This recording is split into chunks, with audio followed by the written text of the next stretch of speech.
The Russian president came out fighting tonight, but were they anything more than empty threats?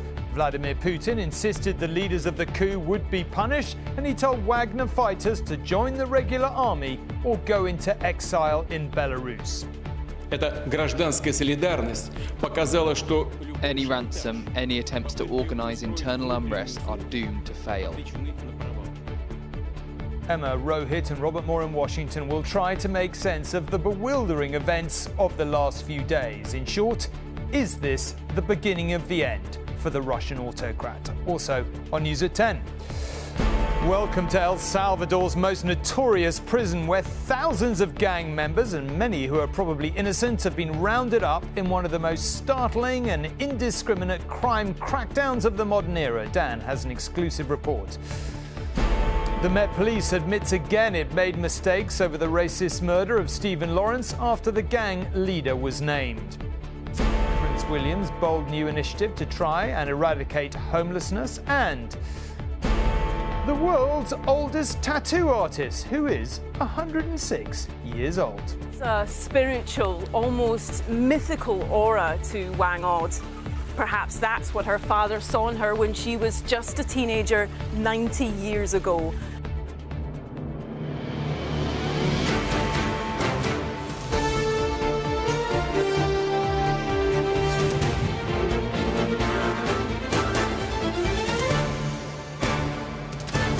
This is DanTV News at 10 with Tom Bradby. Good evening. In a detailed speech tonight, which seems to be the clearest attempt yet to reassert his dominance, President Putin broke his silence about the revolt by the Wagner mercenary fighters. In a late-night televised address, he did not shy away from using words like mutiny, crime and betrayal. He did, however, thank the Wagner soldiers for avoiding bloodshed and then issued this ultimatum. They can sign up with Russia's official military forces, he said, or return to your relatives and friends. He also thanked Russian citizens for their patriotic spirit of unity.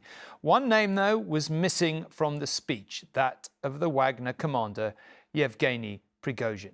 Mr. Putin's word came after some observers claimed his regime could be on the brink of imploding. It was billed as a statement that would determine the fate of Russia. It wasn't. Surrounded by his closest military advisors, Vladimir Putin addressed a mutinous weekend, but without clarity as to the consequences. I stress, from the beginning of these events, immediately all the necessary decisions were made to neutralize the emerging threat, to defend the constitutional order, lives and safety of our citizens. He went on to condemn the actions of the mercenary leader Yevgeny Prigozhin, accusing him of playing into enemy hands when he stormed military bases and vowed to head straight to Moscow, sparking rumours of a coup. Brother-on-brother fighting was what the enemies wanted. The neo-Nazis in Kiev and their Western patrons and all sorts of national traitors. Through the day, the Kremlin had sought to project the image of business as usual, with footage released of the defence minister, Sergei Shoigu, apparently flying to a military headquarters in part of occupied Ukraine to meet with those commanding the war effort. The mercenary uprising was in part to demand his removal from office. Neither the timing nor the location of the video could be verified. When Yevgeny Prigozhin agreed to call off his advance, it was said to be to exile in Belarus without charge. Tonight, Putin said he would face inescapable punishment. The Wagner leader says he was driven by failings in the conduct of the war. We marched to protest, not to overthrow the government of the country. The aim of the march was to avoid destruction of Wagner and to hold to account the officials who, through their unprofessional actions, have committed a massive number of errors during the special military operation. In Ukraine today, one of those leading the war effort rebuked Western leaders for not appreciating the danger of this moment. The West often looks like a little kid, covering up their eyes, pretending nothing is happening. Russia will not exist in its present state, and its disintegration will be a dangerous challenge. We should be preparing for it now, with all our strength, since it is inevitable. Western leaders deny any complacency. It is hard to predict exactly what will now happen in the next days and weeks, but we should not make the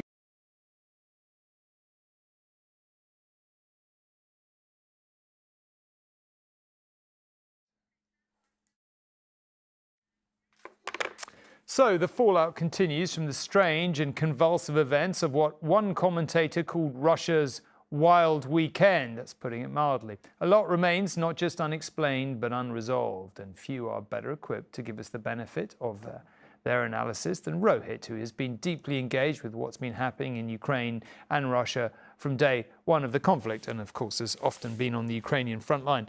Rohit, how do you see this? Well, Tom, it's looking increasingly bizarre, chaotic, and humiliating for Putin. 4 days of it now, and there's still so much we don't know. That damp squib speech tonight revealed almost nothing. Russians were told to prepare for an address which would determine the future of the country. What they actually got was described by a former Russian commander who was just posting on Telegram a short time ago as pitiful.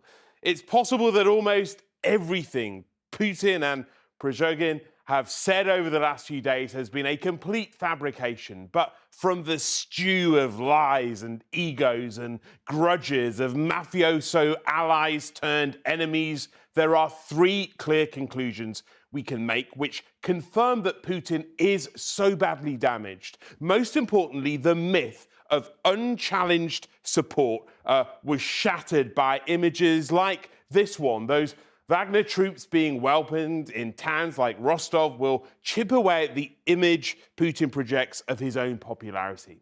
Then there's the damage to a macho reputation built on defiance and on his famous red lines. It's part of what's informed so much of the Western approach at times to avoid escalation. The fear of how he might respond, this a mystery of his strategic mind. But what was his strategy at the weekend? Three Western officials I've spoken to today ask, if a private military contractor can defy him in such humiliating fashion and remain alive, assuming he is still alive, does that call into question some of what we all thought we knew about his apparent ruthlessness? Then, thirdly, there's much to be read from the response of some of Putin's friends. Not total silence. China said it supported attempts to maintain security. So did Iran. But they were also clear that it was an internal matter for Russia. That's diplomatic speak for we're not going to get too involved, really. Raises questions about how deep Beijing's pragmatic support for Moscow really is. It might be the beginning of the end, but it's not the end. Take note. There were no high-profile defections of oligarchs calling on him to leave. And in attacking his rival tonight, he seems to be trying to win back something of what he lost. Whatever happens next, Western leaders say they're making preparations for a potential future without Putin. It's a situation that we've been analysing and monitoring for some time because we're aware of the potentially destabilising impact of Russia's illegal war on Ukraine and indeed the tensions between the Wagner Group and the Putin regime. That's why we're in close touch with our allies to make sure that we're coordinated. It's too early to predict with certainty what the consequences of this might be. And here's the scene in Moscow right now. Not quite a scene of political instability, but what the weekend showed is how quickly things can change. So Putin is still in charge, but Tom, for how long? Rohit, riveting stuff after a truly bizarre, as you say, and riveting weekend. Well, President Biden, meanwhile, was at pains tonight to distance both the US and NATO from the abortive insurrection by the Wagner Group. Let's just go and chat to Robert Moore. Of course, in recent years, you'll have seen him over the decades in Washington, but of course, go back to the late 80s, and he was our Moscow correspondent, witnessing the beginning of the collapse of the Soviet Union. Robert, few people have watch kind of Russia more closely than you. What do you make of it all, and indeed of America's response too? Well, I think we're reduced, Tom, to old-fashioned criminology, just like back in those days in the 80s where nothing is quite, as it seems, we're kind of in an Orwellian world. And perhaps nothing captures that better than those pictures in the last hour of President Putin meeting his security chiefs around a table in the Kremlin. Well, anytime a Russian leader is dependent for his survival on a group of Chechen auxiliaries and the help of President Lukashenko in Belarus, you know that is the very definition of weakness. US intelligence has been exceptionally strong on Russia for over 18 months. You'll remember they even anticipated and warned publicly of the Russian invasion of Ukraine before it happened. And they certainly see the Moscow drama as absolutely continuing over the coming weeks. They see a shifting loyalties inside Moscow. They think that the key elites there are recognizing that President Putin is weakened, and perhaps fatally so. Remember, President Putin, like Soviet leaders before him, had kind of a contract of sorts. They were offering stability, strength, and were trying to project themselves as like a father figure to the nation. Well, tonight, all of that is in tatters. The carefully curated Putin brand is looking close to the edge. Robert, okay, thank you very much indeed.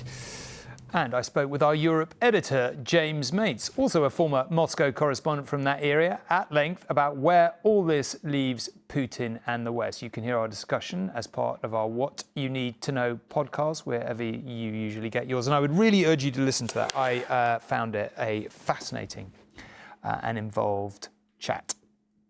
Now, in other news, and violent gang rivalries feeding overcrowded prisons are increasingly a cause for concern here. But for how bad the problem can get, one needs look no further than parts of Central America. Tonight, we've been given access to truly remarkable footage filmed inside a grim new super prison, which is the latest answer to extreme gang violence in one Central American country, El Salvador. Chained together in humiliating lines, thousands of young men have been seized off the streets and locked up. But with almost 2% of the entire population now behind bars, some say the cost in human rights is very high. In El Salvador's war against gangs, there is no mercy. Inmates are treated like enemy combatants, prisoners of a war where the rule of law is often ignored. The country's new mega prison is the largest in Latin America. Space for 40,000. As this footage released by the government shows, some are barely adults. Once feared members of the MS-13 or Barrio 18 crime networks are off the streets and forced into submission. These men had a stranglehold on El Salvador for years, controlling whole neighborhoods with appalling violence. Now the gang members are locked up and dehumanized in one of the harshest prison regimes in the world. Yo morí el día en que me lo quitaron a ellos. Yvette Toledo lives with the legacy of their murderous reign. She has permanent police protection after her son and daughter were decapitated by the gangs. Mi vida ahora es bien diferente en todas las áreas. No solo me quitaron la mitad de mi vida, sino que me quitaron sueños, anhelos que tenía con ellos. También a la mamá de él la tienen presa. But the anguish isn't confined to the victims of the gangs. Plenty of innocent people have been rounded up as the government tries to tackle them. Carla's husband Milton is being transferred to the mega prison after a police raid last year. The police killed them, they shot them with guns. In which she claims officers executed her cousin and beat her. En estos días siente feo, porque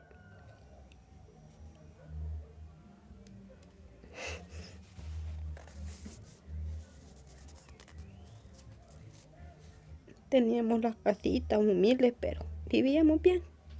Teníamos todo. Y se siente feo que en un segundo se destruye todo solo porque uno cae malo. The authorities here have extraordinary powers under the state of emergency declared in March last year. In different places we catch them. We're on patrol with the army in what used to be a no-go zone for them. As we climb further into this former gangland, suddenly the loud rap music draws their attention. Play the wrong songs here, and this happens. The teenager seems to know the drill. They check him for tattoos, even on his scalp. This used to be one of the most dangerous areas in El Salvador, but now, as you can see, the army are very keen to show us they're in control. Normality is returning here, but it's been imposed down the barrel of a gun. At night, the police patrols are even more risky. We're following a so-called rapid intervention raid on one of the poorest neighbourhoods. Dark alleys and nervous residents as the police move through. Here, officers arrest an alleged gang collaborator. They won't tell us what evidence they have against this shopkeeper, but they admit he'll be sent to prison and will wait months for a trial. Being young and male here is a risky business. Lo que hemos visto en nuestras investigaciones es que solamente aproximadamente el 30% de las personas que han detenido en efecto tienen alguna vinculación con pandillas. Soyapango used to be a battlefield where 3 gangs fought for supremacy. Now its streets hum with life again. But everywhere there are dark memories. The corner of the football pitch was where gang members executed anyone who resisted them.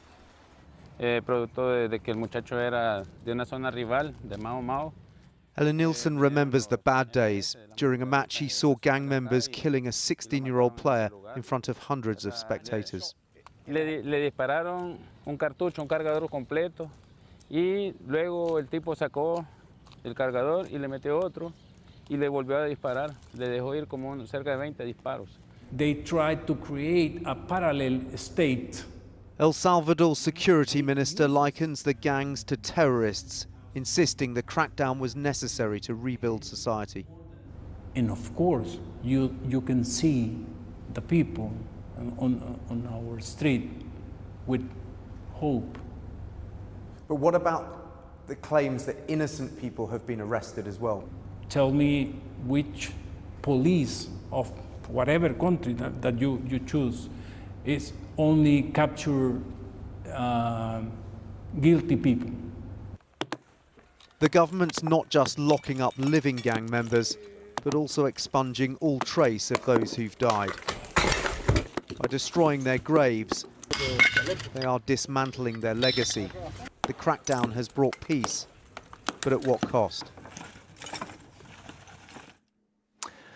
So how did El Salvador get to this point? Well, between 1979 and 1992, the country was racked by civil war in which the US backed El Salvador's right-wing government. More than 1 million people were displaced. Many of those refugees sought asylum in the US in cities like Los Angeles, and it was there on the United States West Coast that some of them became involved in gang life, getting their know-how from US criminal networks. The notorious MS-13 and Barrio 18 Salvadorian gangs were actually set up in Los Angeles. So when tougher American immigration laws led to mass deportations back to El Salvador, the gang networks that had been developed in the US returned with them. And Dan is now back in Washington. Dan, what a remarkable piece that was. I mean, the mind boggles inside that prison, quite honestly. But look, as we discovered as a country when we locked up the IRA en masse, in the 70s, one, it turned out to be illegal, but two, eventually we had to let them out, and we realised that them all discussing things in prison for that time had made them better terrorists. So what happens here? I mean, do they have to let them out? Is this going to solve the problem long term? How do you see it? Well, I mean, essentially, there is no long-term strategy here. I mean, some of these people are being locked up for 50 or more years. Really, they're sort of throwing away the key for some of them. But look, this is being watched very carefully by countries around the world, including the US, Canada, Spain and Mexico, because that's where MS-13 has got a very strong presence. And as if to underline that point, just 3 weeks ago, 5 MS-13 gang members were convicted not far from here for killing a 15-year-old boy. One of the MS-13 senior leadership is on the FBI's most wanted list, and he's got a $5 million bounty on his head. But the idea that the US could somehow take the template, the tactics that are being used in El Salvador and apply them here, I think is a non-starter, because they are essentially, there's a sort of wholesale disregard for the rule of law in El Salvador. They are having sort of summary justice where 300 people at a time are before a judge. There's no opportunity to talk to their own lawyers, or let alone hear the evidence against them. There have been 153 deaths in custody. So yes, this crackdown has been incredibly successful, but it's come at a huge toll to human rights. OK, Dan, thank you very much indeed. And on the subject of podcasts, I also had a fascinating chat with Dan today, which will be released on the What You Need to Know podcast later in the week. So do check that out. Now, here, agonising old wounds were reopened for Stephen Lawrence's family today. And unsurprisingly, they are just as raw as they ever were. There was anger and indeed bewilderment at fresh revelations naming the alleged ringleader of the gang who carried out the racist murder of Stephen. After he was identified by the BBC as Matthew White, the Met has admitted again it made mistakes, but White is now beyond the reach of justice because he died in 2021. Who killed Stephen Lawrence? The question still torments his family after a botched police investigation officially judged racist and incompetent. 3 decades on, there are new revelations and a suspect newly named, Matthew White, who was put under surveillance but treated for years as a mere witness. I'm shocked and disappointed at some of the information I'm seeing now, that it was already there all the time and the police didn't use it to try and catch all the killers who killed my son, the people who killed my son. The names of 5 prime suspects have long been known. 2 of them, Gary Dobson and David Norris, were eventually tried and convicted. But even though White was linked to the murder by a relative, the notes were misfiled and lost to the investigation. His evidence might have been a key to the case. 3 more men, brothers Neil and Jamie Accourt and Luke Knight, were never convicted of the crime. The evidence of another young black man, Stephen's friend Dwayne Brooks, was dismissed, even though he described a 6th suspect who matched White's description. But its implications on the quality of the investigation for Dwayne and for Stephen are massive. It meant that the key golden evidence that Dwayne gave the police on the street as they turned up after the murder was ignored. Police say White, who died 2 years ago, was later arrested, but on both occasions they were told there was no chance of a successful prosecution. Today, Stephen's mother, Baroness Lawrence, said the failure to properly investigate a main suspect in a murder case is so grave that it should be met by serious sanctions. Only when police officers lose their jobs can the public have confidence that failure and incompetence will not be tolerated and that change will happen. This case was supposed to mark a pivotal moment of reform for the Metropolitan Police, and yet 3 months ago they were again accused of racism and much more besides by the Casey report. And tonight there are yet more uncomfortable questions. John Ray, News at 10 at New Scotland Yard. Spearheading a new initiative aimed at ending homelessness might seem a PR slam dunk for Prince William, but his Homeward scheme, as it's called, seems to be a bit more than the usual well-meaning royal platitudes. To tackle the problem, the Prince of Wales is touring 6 places where it's hoped there will be partnerships between public, private and charity sectors. Some believe the Prince is coming uncomfortably close to meddling in matters of policy. Of all the towns and cities in Wales, Newport in Gwent is where the homelessness problem is most acute. The city is one of 6 UK locations chosen by Prince William to find a nationwide solution to this issue. So where are you going to sleep tonight? Wherever I lay my head. I've got all my stuff and I just carry it with me. On a grass hill underneath the train line to London and next to the main road out of Newport, we met Tim Lewis. At age 53, he's served time in prison for burglary, but he's been homeless for much of his life. What was the single thing that you need that would stop the situation you're in now? The solid foundation of a decent property. Right. Just somewhere to live? Just somewhere to live. It don't matter. It is like bedsit. Prince William says a visit to a homelessness shelter with his late mother when he was just 11 years old left a deep and lasting impression on him. Today he announced his biggest project since becoming the Prince of Wales, a 5-year plan not just to tackle homelessness but, in his words, to eradicate it. I'm pleased to stand here today at the start of our path to ending homelessness. This will inspire belief throughout the UK and beyond that homelessness can be ended for good. William is visiting all 6 locations this week, looking at schemes like this pod housing development in Newport, which could be rolled out everywhere. And what does it mean for you being in a permanent house here? But the heir to the throne was accused today of straying into politics, even making an implied criticism of the Westminster and devolved governments. With his platform comes a responsibility to speak up and speak out. And in that sense, I think we're shifting from a sort of charity-based welfare monarchy to actually a more interventionist, activist monarchy. Which one's yours now? And ask those who live here if the homelessness crisis needs more attention, they say yes, absolutely. Do you think a man with 3 homes of his own and a vast Duchy of Cornwall estate is the right person to do it? Yeah, definitely. It's not just in Newport that there's people that are homeless. It's all around the UK. It needs to stop. And just like his father when he was Prince of Wales, William seems determined to keep on campaigning, even if some think it's not his place. Chris Ship, News at 10, Newport. Finally, being pictured on the cover of Vogue magazine has been the calling card of global style icons down the decades. Sophia Loren, Twiggy, Madonna, George Clooney, to name a few. But now a traditional tribal tattoo artist from the Philippines called Wang Od has become the oldest ever Vogue cover star at 106. Buscalan village sits perched on a cliffside, high up in the Cordillera Mountains.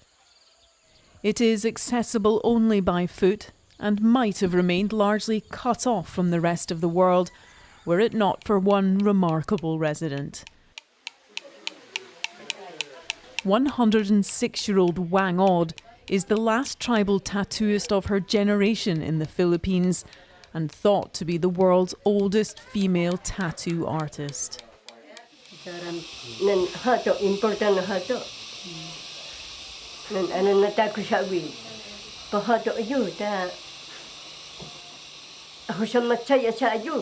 She is no longer able to do the more intricate markings of her Kalinga tribe, but we found people queuing to receive the 3 dots that have become her new signature.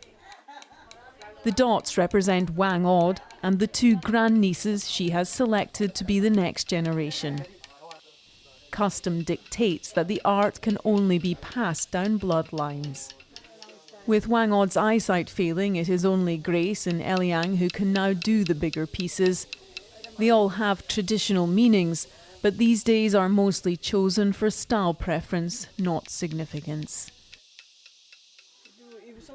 Wang Od told me what they meant when she was taught by her father as a teenager, early last century.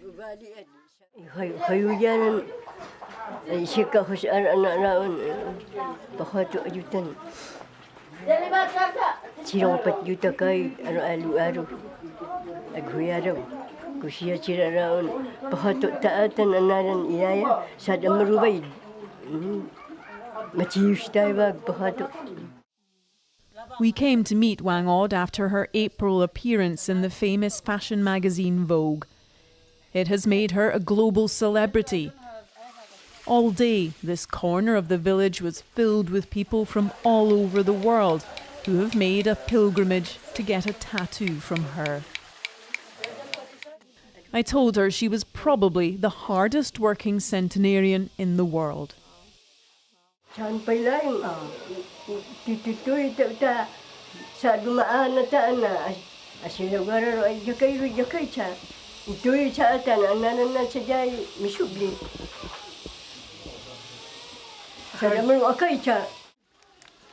with that, she was off, back through the village to crowds waiting for her afternoon shift to start. She shows an inspiring dedication to the preservation of her craft and her community. Debbie Edward, News at 10, Booskalan Village. I think all I got to say is what a story and what a woman, and you can watch Debbie's full interview as part of tomorrow's On Assignment programme. But that's it. Good night. Thanks for watching.